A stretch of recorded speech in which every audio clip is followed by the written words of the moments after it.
Welcome to big TV. ఇప్పుడు మనతో పాటు మాట్లాడడానికి చైల్డ్ సైకాలజిస్ట్ ప్రసన్న దుర్గా గారు మనతో పాటు ఉన్నారు. వారితో మాట్లాడదాం.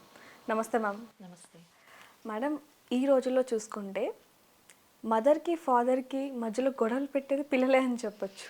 ఎందుకంటే మదర్ లేనప్పుడు ఫాదర్కి, ఫాదర్ లేనప్పుడు మదర్కి మమ్మీ ఇలా చేసింది అని చెప్పి ఫాదర్తో, డాడీ ఇలా చేశారని చెప్పి మదర్తో, ఇద్దరికి చెప్పి గొడవలు పెట్టేస్తున్న చిల్డ్రన్స్ని ఇప్పుడు మనం చూస్తున్నాం.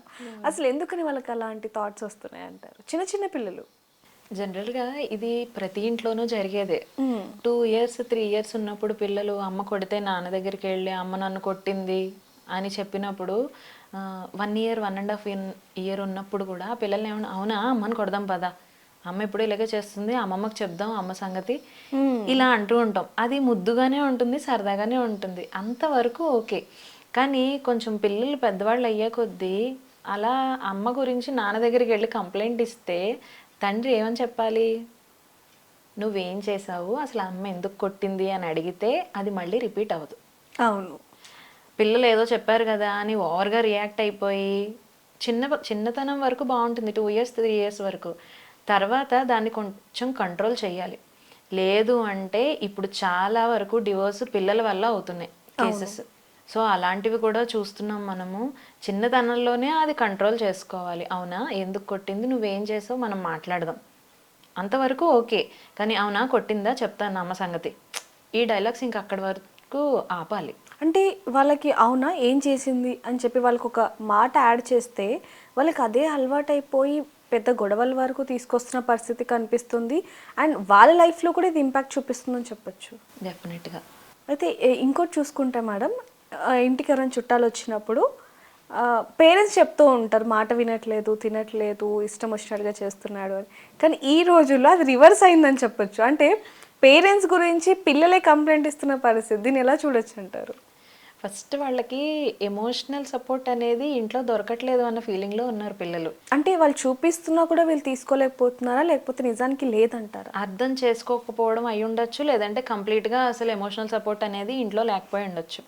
ఏదైనా విషయం చెప్పినప్పుడు ఓవర్గా రియాక్ట్ అయిపోయి ఏం అవసరం లేదు, నువ్వు అదేం చెయ్యక్కర్లేదు అని సీరియస్గా చెప్పినప్పుడు వాళ్ళు దాన్ని నెగిటివ్గానే తీసుకుంటారు. ఓకే. అది కాదు నాన్న, ఇది విషయం, ఇప్పుడు దాంతో మనకు అవసరం లేదు, సో దాన్ని నీడ్ ఉన్నప్పుడు మనం ఆ పని చేద్దాము అని చెప్తే వాళ్ళు అర్థం చేసుకునే ఛాన్సెస్ ఉంటాయి. ఎప్పుడైతే మనం ఓవర్గా రియాక్ట్ అవుతామో అది ఖచ్చితంగా ఇలాంటి పరిణామాలకే దారితీస్తుంది. పైగా బయట వాళ్ళు ఎవరైనా వచ్చి ఇలా కొంచెం పాజిటివ్గా కేర్ చేస్తున్నారు నన్ను అని ఎప్పుడైతే పిల్లలకి ఆ భావన వస్తుందో ఎమోషనల్ సపోర్ట్ వాళ్ళకి అక్కడ దొరుకుతుంది. ఓకే నేను చెప్పచ్చు వీళ్ళతోటి అనే ఫీలింగ్ వస్తుంది. ఇంట్లో విషయాలు బయట చెప్పడం అనేది అక్కడే స్టార్ట్ అవుతుంది. ఇంకొంతమంది రిలేటివ్స్ అవనియండి, ఫ్రెండ్స్ అవనియండి, నైబర్స్ అవనియండి, వీళ్ళు చాలా తెలివిగా అడుగుతారు క్వశ్చన్స్ కూడా మన ఇంట్లో విషయాలు తెలుసుకోవడం కోసం. సో పిల్లలకి ఇలాంటి వాటి మీద కూడా అవగాహన కల్పించాలి పేరెంట్స్. అయితే మేడం, మెయిన్గా అంటే ఇది ఇంటి వరకే పరిమితం అయితే ఓకే, కానీ బయట అంటే ఒక అబ్బాయి వచ్చి కొంచెం క్లోజ్గా మాట్లాడడం కానీ చిన్నపిల్లల దగ్గర నుంచి చూస్తున్నాం. మనం లాస్ట్ వీడియోలో కూడా మాట్లాడుకున్నాం. అంటే ఒక 7-8 నుంచి 10 years లోపు ఎవరైనా ఒక వ్యక్తి, బాయ్ ఆర్ గర్ల్, ఎవరైనా వచ్చి మనతో ప్రేమగా మాట్లాడితే మనం అదే ప్రేమ ఏమో, నాకు ఇంట్లో దొరికిన ప్రేమ బయట దొరికింది. ఇప్పుడు చాలామంది మాటల్లో అదే వింటున్నాం మనం. నువ్వు ప్రేమగా తీసుకునే వాళ్ళు లేరు, మా ఇంట్లో ఎవరు నన్ను సరిగ్గా చూసుకోవట్లేదు, అందుకే బయట వ్యక్తి నాకు క్లోజ్ అయ్యారు, ప్రేమను చూపిస్తున్నాడు, ముఖ్యంగా కేర్ చూపిస్తున్నాడు అని. అంటే వాళ్ళకి అట్రాక్ట్ అవుతున్నారు అంటే మరి పేరెంట్స్ ఇందులో ఏమైనా తప్పు చేస్తున్నారంటారా, లేకపోతే ఏంటి? ఫస్ట్ థింగ్ ఏజ్, అట్రాక్షన్స్కి గురయ్యే ఏజ్ 10 years 11 years ఇవన్నీ కూడా పేరెంట్స్ ఎప్పుడైతే రిస్ట్రిక్ట్ చేస్తూ ఉంటారో అప్పుడు ఖచ్చితంగా ఫ్రెండ్స్ ఇన్ఫ్లుయెన్స్, బయట వాళ్ళ ఇన్ఫ్లుయెన్స్ చాలా ఉంటుంది పిల్లల మీద. సో అంతవరకు ఛాన్స్ ఇవ్వకుండా వీళ్ళే వాళ్ళతో మాట్లాడి వాళ్ళని అర్థం చేసుకోవాలి. ఒకవేళ తప్పుగా ఆలోచిస్తున్నారు అంటే వీళ్ళే సరైన ఆలోచన పద్ధతిని నేర్పించాల్సిన బాధ్యత పేరెంట్స్కే ఉంది. ఎప్పుడైతే మీరు ఇంట్లో ఇవేమీ ప్రొవైడ్ చేయట్లేదు, ఇందాక చెప్పుకున్నాం కదా, స్కూల్కి వెళ్ళొస్తారు, ట్యూషన్కి వెళ్ళొస్తారు, నైట్ ఇంటికి వచ్చి తినేసి పడుకుంటారు, ఇక్కడ క్వాలిటీ టైం ఎక్కడుంది? మన పిల్లలు ఇష్టాలే ఫస్ట్ మనకు తెలీదు.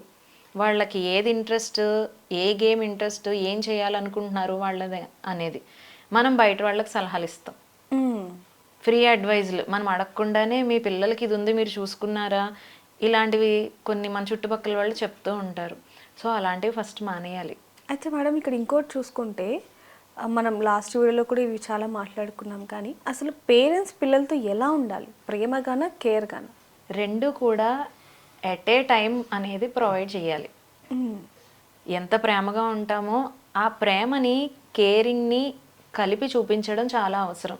అంటే ఈ రోజుల్లో ఇప్పుడు ఏవైతే జరుగుతున్న ఇష్యూస్ చూసుకుంటే పిల్లల్ని బంధించేస్తున్నారు. అంటే ఇల్లు దాటి బయటికి వెళ్తే ఎక్కడ చెడిపోతుందేమో ఫ్రెండ్స్ త్రూ అని చెప్పి ఇంట్లోనే ఉంచేస్తున్నారు.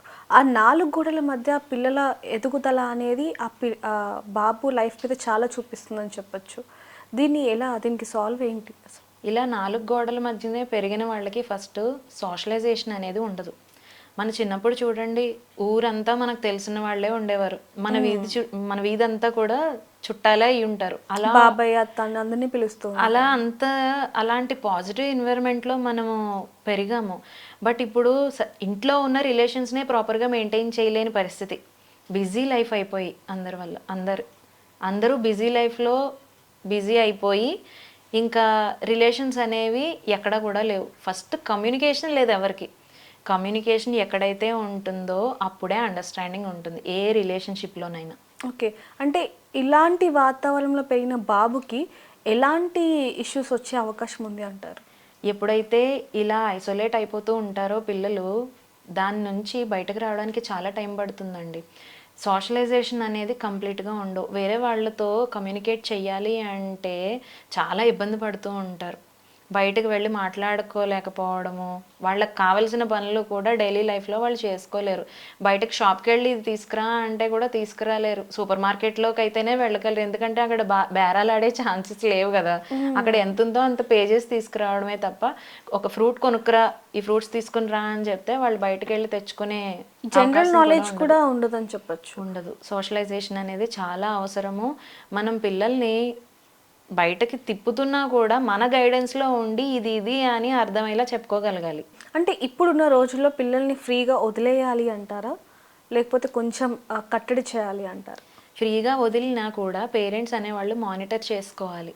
మన పిల్లలు ఎక్కడికి వెళ్తున్నారు, ఎలాంటి ఫ్రెండ్స్తో ఉంటున్నారు, వాళ్ళ చుట్టూ ఉన్న వాతావరణం ఎలా ఉంది, దాన్ని బట్టి పేరెంట్స్ ఎప్పటికప్పుడు మానిటర్ చేసుకొని వాళ్ళ మైండ్ డైవర్ట్ అవ్వకుండా చూసుకోవాలి. అంటే ఇన్ని రోజులు కూడా మనం పేరెంట్స్ గురించి మాట్లాడుకున్నాం, అంటే వాళ్ళ పెంపకం ఎలా ఉండాలి పిల్లల మీద అనేది. కానీ ఇప్పుడు పిల్లల ఆలోచనల్ని బట్టి ఉండాలి అనేది కూడా చాలా విధంగా అర్థమవుతుందని చెప్పొచ్చు. Thank you ma'am, thank you so much. Thank you. For more videos like this, subscribe Big TV channel.